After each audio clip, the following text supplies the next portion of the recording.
Expert classes में आप सभी दोस्तों का स्वागत है। मेरा नाम साधना। आज हम आपके लिए लेकर आए हैं शिक्षा मनोविज्ञान से सर्वश्रेष्ठ 20 क्वेश्चंस जो आपके एग्जाम के लिए काफी ज्यादा हेल्पफुल साबित होगा। तो चलिए हम वीडियो को स्टार्ट करते हैं। आज का मेरा पहला क्वेश्चन है स्क्रीन पे कि प्रथम मनोवैज्ञानिक प्रयोगशाला की स्थापना किसने की। क्वेश्चन नंबर फर्स्ट है कि प्रथम मनोवैज्ञानिक प्रयोगशाला की स्थापना किसने की। तो ए ऑप्शन है वाटसन द्वारा की गई, बी ऑप्शन है हल ने की, या फिर सी ऑप्शन है विलियम वुंट ने की, या फिर डी ऑप्शन है गाल्टन ने की। तो प्रथम मनोवैज्ञानिक प्रयोगशाला की स्थापना किसने की, यहाँ से 3 क्वेश्चन बनता है हमारा। अगर ये पूछा जाता है कि प्रथम मनोवैज्ञानिक प्रयोगशाला की स्थापना किसने की, तो उसको की विलियम वुंट ने। विलियम वुंट के द्वारा प्रथम मनोवैज्ञानिक शैक्षिक स्थापना की गई, प्रयोगशाला की स्थापना की गई। अगर यहाँ पर ये पूछ लिया जाता है कि कब की गई, यहाँ पर ऐसे पूछ लिया जाता है कि प्रथम मनोवैज्ञानिक प्रयोगशाला की स्थापना किसने के बजाय कब की गई, तो वो की गई सन 1879 में। और किसने की, तो विलियम वुंट ने की। कहाँ की गई, तो वो की गई जर्मनी के लिप्सिंग शहर में। जर्मनी के लिप्जिंग शहर में। एग्जाम में ऐसे पूछ लिया जाता है कि प्रयोगशाला की स्थापना किसने की, तो विलियम वुंट ने की। कब की, तो 1879 में की। और कहाँ की, तो जर्मनी के लिप्सिंग स्थान पर की गई। क्लियर हो गया होगा। क्वेश्चन नंबर दूसरा है मेरा कि शिक्षा मनोविज्ञान की उत्पत्ति। यहाँ पर क्या पूछा जा रहा है, उत्पत्ति की बात की जा रही है कि शिक्षा मनोविज्ञान की उत्पत्ति कब हुई। ए ऑप्शन है 1947 में हुई, या फिर बी ऑप्शन है 1930 में हुई, या फिर सी ऑप्शन है 1940 में हुई, या फिर डी ऑप्शन है 1900 में हुई। तो शिक्षा मनोविज्ञान की उत्पत्ति कब हुई, वो हुई 1900 में। यानी कि question number 2 option number D के साथ चला जाएगा कि शिक्षा मनोविज्ञान की उत्पत्ति 1900 ईस्वी में हुई। क्वेश्चन नंबर तीसरा है मेरा कि निम्नलिखित में से कौन शिक्षा मनोविज्ञान की क्या है, प्रकृति है। तो ऑप्शन नंबर फर्स्ट है मेरा कला, या फिर ऑप्शन नंबर बी है विज्ञान, या फिर ऑप्शन नंबर सी है विद्यात्मक विज्ञान, या फिर ऑप्शन नंबर डी है इसमें से कोई नहीं, उपरोक्त में से कोई भी नहीं। तो शिक्षा मनोविज्ञान की प्रकृति क्या है। शिक्षा मनोविज्ञान की प्रकृति कला भी है, विज्ञान भी है, या फिर विद्यात्मक विज्ञान है। तो शिक्षा मनोविज्ञान की प्रकृति ना तो कला है और ना ही विज्ञान है, यानी कि कला और विज्ञान दोनों है। ओनली कला नहीं है ना फिर विज्ञान है, कला और विज्ञान क्या है, दोनों है। जब कला और विज्ञान अगर पूछ लिया जाता, दोनों वहां पर दे दिया जाता कि कला और विज्ञान दोनों है, तो वहां पर दोनों वाला ऑप्शन क्या हो जाता, राइट हो जाता। लेकिन यहाँ पर क्या दे दिया गया है, कला है और विज्ञान है। तो यहाँ पर क्या है, अकेले है तो ये चला जाएगा विद्यात्मक विज्ञान के साथ, क्योंकि कला और विज्ञान का दूसरा नाम क्या है, विद्यात्मक विज्ञान भी है, क्योंकि ये दोनों कला विज्ञान दोनों इसमें क्या है, मिक्स है। तो question number 3 option number C के साथ चला जाएगा कि विद्यात्मक विज्ञान के साथ चला जाएगा। शिक्षा मनोविज्ञान की प्रकृति जो है वो विद्यात्मक मनोविज्ञान के नाम से जानी जाती है। क्वेश्चन नंबर 4 है यहाँ पर कि नवजात शिशु का भार होता है, नवजात शिशु जो होते हैं उनका भार कितना होता है, तो 6 पाउंड होता है, या फिर 7 पाउंड होता है, या फिर 9 पाउंड होता है, या फिर 8 पाउंड होता है। तो नवजात शिशु जो होते हैं, जो बच्चा पैदा होता है उसका भार कितना होता है, तो पहले तो आप जान लीजिए पाउंड किसे कहते हैं। पाउंड कहते हैं किलो को। तो यहाँ पर हो जा जो नवजात शिशु का भार होता है वो होता है 7 पाउंड, यानी कि 3 किलो और 17 ग्राम, इतना होता है नवजात शिशु का भार। तो question number 4 option number B के साथ चला जाएगा 7 पाउंड। क्वेश्चन नंबर 5 है शिक्षक को ज्ञान होना चाहिए। शिक्षक को किन किन चीजों का ज्ञान होना चाहिए, तो ऑप्शन नंबर फर्स्ट है अध्यापन विषय का, वो जो विषय पढ़ाता है उसका ज्ञान होना चाहिए, सही है। शिक्षक जो विषय पढ़ाता है उसका ज्ञान होना चाहिए, उसका पूर्ण ज्ञाता होना चाहिए। बी ऑप्शन है बाल मनोविज्ञान का, शिक्षक को बाल मनोविज्ञान का ज्ञान होना चाहिए। सी ऑप्शन है शिक्षा संहिता का, और डी ऑप्शन है अध्यापन एवं बाल मनोविज्ञान दोनों का ज्ञान होना चाहिए। तो यहाँ पर पॉजिटिव पॉइंट क्या निकल के आता है कि शिक्षक को ज्ञान होना चाहिए, अपने विषय का ज्ञान होना चाहिए और बाल मनोविज्ञान दोनों का ज्ञान होना चाहिए। तो question number 5 option number D के साथ चला जाएगा कि अध्यापन एवं बाल मनोविज्ञान का ज्ञान होना चाहिए एक शिक्षक को। क्वेश्चन नंबर 6 है कि संबंध डॉट डॉट है, संबंध प्रतिक्रिया में पावलोव ने प्रयोग किया, किस पर किया? बिल्ली पर किया, या फिर बी ऑप्शन है कुत्ते पर किया, या सी ऑप्शन है बंदर पर किया, या फिर डी ऑप्शन है चूहे पर किया। तो पावलोव ने अपना प्रयोग किस पर किया? तो बिल्ली की बात की जाए तो थॉर्नडाइक की बिल्ली कहते हैं, थॉर्नडाइक की बिल्ली, यानी कि थॉर्नडाइक ने किसका प्रयोग किया, किस पर प्रयोग किया? तो बिल्ली पे। तो ए आंसर तो हो ही नहीं सकता। सी ऑप्शन है बंदर पर, तो बंदर पर प्रयोग किसने किया था? तो कोहलर या कोफा, बंदर पर प्रयोग किए थे। बी ऑप्शन है कुत्ते पर, तो पावलोव का क्या हो जाता है? कुत्ता हो जाता है, पावलोव का कुत्ता, पावलोव ने कुत्ते पर प्रयोग किया। और डी ऑप्शन है चूहे पर, तो चूहे पर किसने प्रयोग किया था? तो वो किए थे स्किनर ने। तो 3 ऑप्शन क्या हो जाते हैं कि बिल्ली पर थॉर्नडाइक ने किया था, चूहे पर स्किनर ने किया था और बंदर पर कोहलर ने किया था।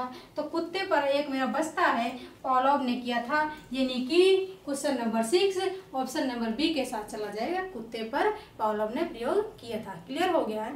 अगर अभी तक आपने वीडियो को लाइक नहीं किया तो जल्दी से लाइक कर लें और वीडियो में नए आए हैं तो चैनल को सब्सक्राइब कर लें। क्वेश्चन नंबर 7 है मेरा कि छात्र अधिगम का वार्क मतलब मॉडल, छात्र अधिगम का वार्क किसके द्वारा प्रस्तावित किया गया? तो क्वेश्चन नंबर 7 है कोहलर के द्वारा प्रस्तावित किया गया, या फिर नील फ्लेमिंग के द्वारा प्रस्तावित किया गया, या फिर सी ऑप्शन है पियाजे के द्वारा प्रस्तावित किया गया, या फिर एरिक्सन के द्वारा। तो कोहलर को सब जानते हैं कि अंतर्दृष्टि का सिद्धांत कोहलर ने दिया था। पियाजे संज्ञानात्मक विकास के सिद्धांत के नाम से जाने जाते हैं, एरिक्सन मनोसामाजिक सिद्धांत के नाम से जाने जाते हैं। तो वार्क की बात की जाती है तो वार्क में तीनों ऑप्शन हो ही नहीं सकते, और क्वेश्चन नंबर 7 का ऑप्शन नंबर बी के साथ चला जाएगा, नील फ्लेमिंग के साथ चला जाएगा। क्वेश्चन नंबर 8 है कि प्रारंभ में आत्मा का प्रयोग किस शास्त्र में किया गया? यानी कि प्रारंभ में आत्मा का जो विज्ञान था वो किस शास्त्र में उसका प्रयोग किया गया? तो अर्थशास्त्र में किया गया, या फिर बी ऑप्शन है दर्शन शास्त्र में किया गया, या फिर सी ऑप्शन है समाज शास्त्र में किया गया, या फिर शिक्षा शास्त्र में किया गया। तो जो आत्मा का प्रयोग किया गया वो दर्शन शास्त्र में किया गया। प्रारंभ में आत्मा का जो विज्ञान हुआ करता था वो दर्शन शास्त्र में हुआ करता था। तो क्वेश्चन नंबर 8 का ऑप्शन नंबर बी के साथ चला जाएगा, यानी कि दर्शन शास्त्र के साथ चला जाएगा। क्वेश्चन नंबर 9 है यहाँ पर कि मनोविज्ञान का शिक्षा के क्षेत्र में सबसे बड़ा योगदान है, किसका योगदान है? मनोविज्ञान का शिक्षा के क्षेत्र में सबसे बड़ा योगदान किसका है? ए ऑप्शन है विषय केंद्रित शिक्षा, विषय केंद्रित शिक्षा होनी चाहिए, या फिर शिक्षक केंद्रित शिक्षा होनी चाहिए, या फिर क्रिया केंद्रित शिक्षा होनी चाहिए, या फिर बाल केंद्रित शिक्षा होनी चाहिए। तो मनोविज्ञान का जो शिक्षा के क्षेत्र में सबसे बड़ा योगदान है वो है बाल केंद्रित शिक्षा पर। बालक को केंद्र में रखकर हमें शिक्षा देनी चाहिए। तो क्वेश्चन नंबर 9 का ऑप्शन नंबर डी के साथ चला जाएगा, बाल केंद्रित शिक्षा। हम फर्स्ट प्रायोरिटी किसको देंगे? तो वो देंगे बाल केंद्रित शिक्षा को, यानी कि बालक को देंगे। हम शिक्षक को केंद्र में रखकर शिक्षा नहीं देंगे, यानी कि बालक को हम फर्स्ट प्रायोरिटी बालक को देंगे कि बालक को हम केंद्र में रखकर शिक्षा देंगे। क्वेश्चन नंबर 10 है यहाँ पर कि 1882 ईस्वी में किस मनोवैज्ञानिक द्वारा लंदन में, कहाँ पर? लंदन में मानवीय विशेषताओं का अध्ययन करने के लिए प्रयोगशाला का निर्माण किया गया? कौन से मनोवैज्ञानिक हैं जिन्होंने 1882 ईस्वी में लंदन में मानवीय विशेषताओं का अध्ययन करने के लिए प्रयोगशाला का निर्माण किया? तो ऑप्शन नंबर फर्स्ट है कैटिल द्वारा किया गया, ऑप्शन नंबर सेकंड है बिने द्वारा किया गया, ऑप्शन नंबर सी है गाल्टन द्वारा किया गया, या फिर ऑप्शन नंबर डी है वुडवर्थ द्वारा किया गया। तो यहाँ से 3 क्वेश्चन निकल के आता है कि 1882 में किस मनोवैज्ञानिक द्वारा लंदन में मानवीय विशेषताओं का अध्ययन किया गया? वो किया गया बिने द्वारा। किसके द्वारा? बिने द्वारा। तो ऑप्शन नंबर क्वेश्चन नंबर 10 का ऑप्शन नंबर बी के साथ चला जाता है, बिने द्वारा। लेकिन एक क्वेश्चन इससे और बनता है कि किस मनोवैज्ञानिक ने लंदन में मानवीय विशेषताओं का अध्ययन करने के लिए प्रयोगशाला का निर्माण किया। तो वो किया गया 1882 में। कब किया गया? तो वो किया गया 1882 में किया गया। अगर पूछ लेता है कि कब किया गया तो 1882 में किया गया। और कहाँ किया गया? तो वो किया गया लंदन में। यहाँ से 3 क्वेश्चन निकल के आते हैं। ये ज्यादा वेरी इंपॉर्टेंट क्वेश्चन है कि इसको बिने ने प्रयोगशाला का निर्माण किया और कहाँ किया? तो लंदन में किया। कब किया? तो 1882 में किया। क्वेश्चन नंबर 10 का ऑप्शन नंबर बी के साथ चला जाएगा। ऑप्शन नंबर बी क्या हो जाएगा? राइट हो जाएगा। अब क्वेश्चन नंबर 11 है, निम्नलिखित में से कौन सा कथन वृद्धि, क्या पूछ रहा है यहाँ पर? वृद्धि की विशेषताओं का प्रतिनिधित्व नहीं करता है। अब यहाँ नहीं और हाँ में बहुत ज्यादा कंफ्यूजन होती है कि हम नहीं वाले ऑप्शन को क्या कर देते हैं? हाँ में बदल देते हैं। तो जैसे यहाँ पर है, अब वृद्धि की बात की जा रही है यहाँ पर, तो यह एक मात्रात्मक पहलू है। वृद्धि क्या है? यह एक मात्रात्मक पहलू है। तो ये सही बात है। ऑप्शन नंबर फर्स्ट क्या हो जाएगा? सही हो जाएगा कि हम वृद्धि को क्या है? माप सकते हैं। बी ऑप्शन है, यह मापने योग्य नहीं है। यह मापने योग्य नहीं है। वृद्धि को क्या हम माप नहीं सकते हैं? तो वृद्धि को क्या कर सकते हैं? मापने योग्य नहीं है। तो इसको हम, ये भी सही है क्योंकि मापने योग्य नहीं है। सी ऑप्शन है, यह जीवन पर्यंत नहीं है। तो वृद्धि क्या है? जीवन पर्यंत चलती है? नहीं चलती है जीवन पर्यंत। तो इसमें क्या पूछ रहा है? यह जीवन पर्यंत नहीं है। तो ये सही ऑप्शन हो जाएगा कि जीवन पर्यंत नहीं है। इसका मतलब सही है, जीवन पर्यंत नहीं है। और डी ऑप्शन है, यह केवल शारीरिक विकास को दर्शाता है। तो ये भी सही हो जाएगा कि यह केवल शारीरिक विकास को दर्शाता है। तो यहाँ पर क्या निकल के आता है? क्वेश्चन क्या कह रहा है? ये हमें देखना है। हमने यहाँ पर सभी को सही लगा दिया। अब यहाँ पर हमें देखना है कि इसमें कंफ्यूज हमें कहाँ होना है। यहाँ पे सबसे ज्यादा यहाँ पे डाउट क्रिएट कहाँ होते हैं? तो यह एक मात्रात्मक पहलू है। तो वृद्धि को क्या कर सकते हैं? हम माप सकते हैं। सही है कि हम इसको माप सकते हैं वृद्धि को। यह मापने योग्य नहीं है।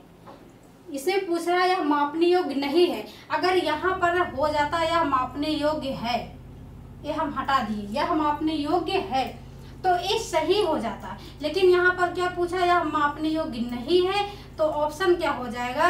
इसके साथ चला जाएगा।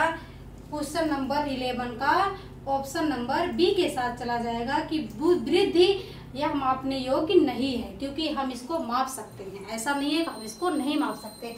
तीसरा है, यह जीवन पर्यंत नहीं है। ये सही बात है, जीवन पर्यंत वृद्धि नहीं चलती। अगर विकास होता तो जीवन पर्यंत चलता है। और डी ऑप्शन है, ए केवल शारीरिक विकास को दर्शाता है। ए भी सही है। यानी कि इसमें ए भी सही है, ए भी सही है, ए भी सही है। लेकिन हमारा गलत क्या जाता है? ए जाता है कि यह मापने योग्य नहीं है। क्वेश्चन नंबर 11 का ऑप्शन नंबर बी के साथ चला जाता है। क्वेश्चन आपको ऐसे भरमाता है। क्लियर हो गया? क्वेश्चन नंबर 12 है स्क्रीन पर कि विकास में वृद्धि से तात्पर्य है। विकास में वृद्धि से क्या तात्पर्य है? ज्ञान में वृद्धि, बी ऑप्शन है संवेग में वृद्धि, या फिर सी ऑप्शन है वजन में वृद्धि, या फिर डी ऑप्शन है आकार, सोच, समझ, कौशलों में वृद्धि। तो विकास में वृद्धि से क्या तात्पर्य है?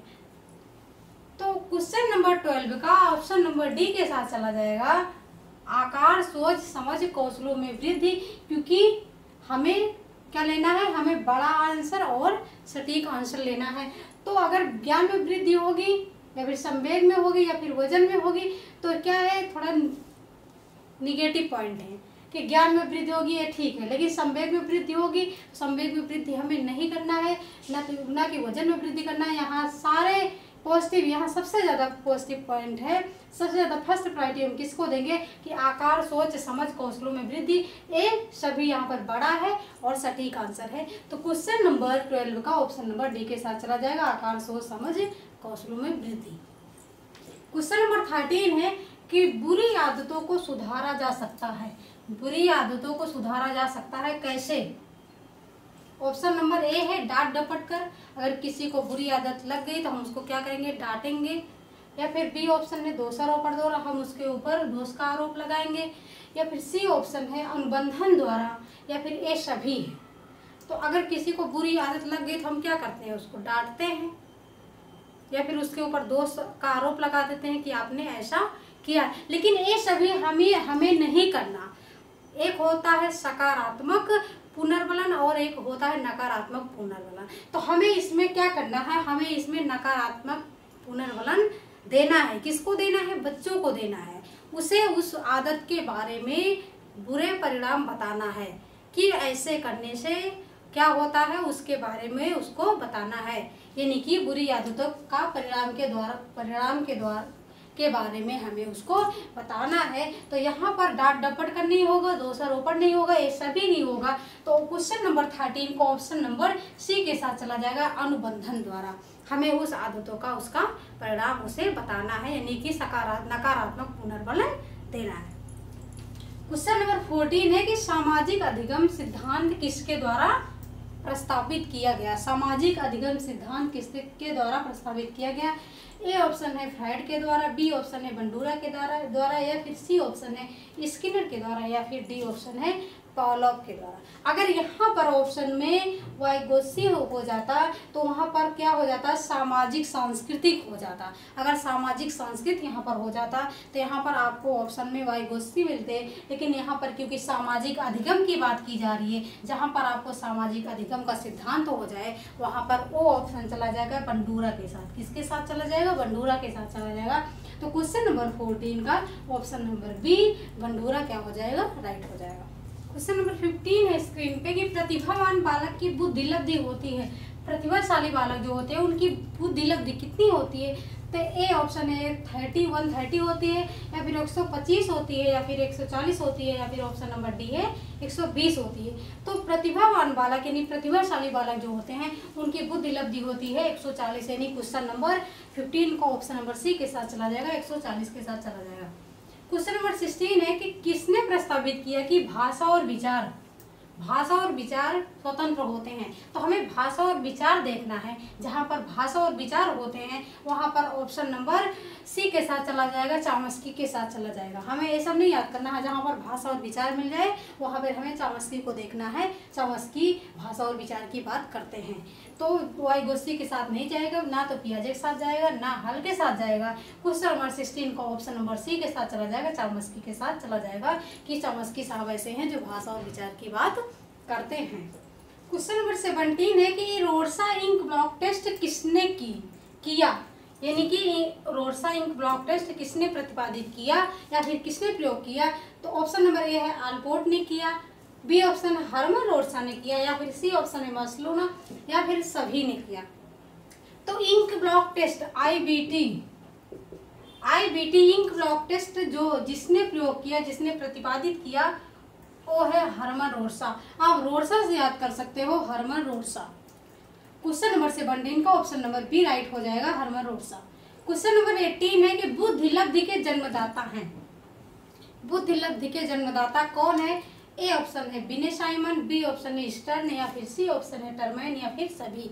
तो बुद्धि लब्धि के जन्मदाता किसने हैं, किसे कहा जाता है? तो वो कहा जाता है बिने साइमन को। यानी कि क्वेश्चन नंबर 18 का ऑप्शन नंबर ए राइट हो जाएगा, बिन्ने के साथ चला जाएगा। क्वेश्चन नंबर 19 है कि एनसीईआरटी द्वारा राष्ट्रीय पाठ्यक्रम की रूपरेखा कब प्रस्तुत की गई? कब प्रस्तुत की गई एनसीईआरटी राष्ट्रीय पाठ्यक्रम की रूपरेखा?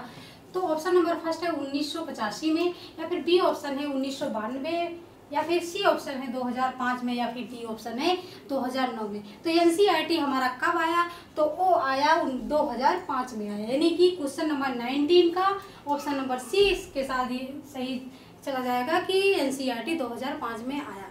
लेकिन एनसीईआरटी के अनुसार शिक्षा कैसी होनी चाहिए? तो एनसीईआरटी के अनुसार शिक्षा बाल केंद्रित होनी चाहिए, ना कि पाठ केंद्रित होनी चाहिए, और रटंत्र प्रणाली से क्या होनी चाहिए? मुक्त होनी चाहिए। क्वेश्चन नंबर 20 है सीखने का अनोखा काल किसे कहा जाता है? ये दोनों क्वेश्चन काफी ज्यादा इंपॉर्टेंट है कि सीखने का अनोखा काल किसे कहा जाता है, बच्चे किसमें तेजी के साथ सीखते हैं? तो ऑप्शन नंबर फर्स्ट है बाल्यावस्था, ऑप्शन नंबर बी है शैशवावस्था, ऑप्शन नंबर सी है किशोरावस्था, और ऑप्शन नंबर डी है प्रौढ़ावस्था।